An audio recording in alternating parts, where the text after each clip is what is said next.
Hi, I'm Kimberly from the Calcasieu Parish Public Library, and today we're going to make a literary decoupage jar. You'll need a clip art image or a magazine cutout, some scissors, ruler, and pencil, old book pages, a jar, a paintbrush, a glue and water mixture, a water-based sealant, and a sponge or a glass cleaner. Cut out your chosen image. Isn't she cute? I think so. Pull out your book pages, your pencil, and a ruler. You're going to need to measure out 2 by 2 inch squares off of your book pages. So don't worry if the edges of the squares are a little bit rough or wobbly.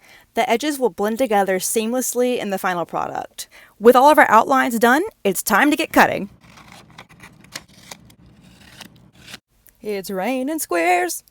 Once you've finished with the squares, find your paintbrush and your glue. You're going to mix an equal amount of glue and water, so it's going to be about a 1-to-1 ratio.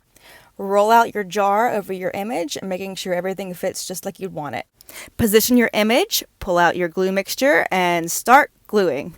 Make sure you have a firm hold on the jar as you glue. After your image is saturated, let it dry and then pull out your squares. Position your squares to frame your image and apply paste to the squares. The number of squares you'll need will depend on the size of your image and the size of your jar.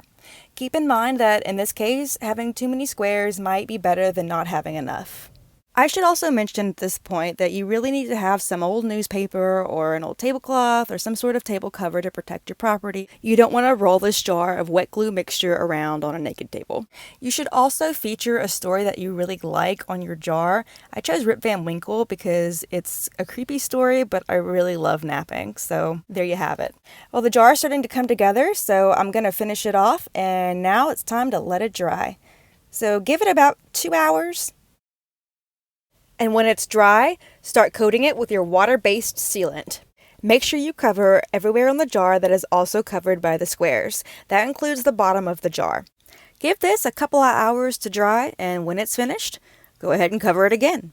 You're actually going to cover this 2 to 3 times before it's going to be totally sealed and polished.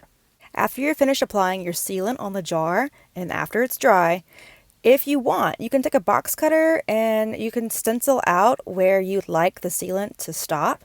I did this because I didn't like the cloudy effect I was getting from the sealant on the window. I then rubbed that layer of sealant off with a sponge and cleaned it with some glass cleaner. And I've got to say, I really like how it turned out. So if you liked this project, let us know. Visit our website and check out our Facebook page each week to catch our latest craft. See you next time.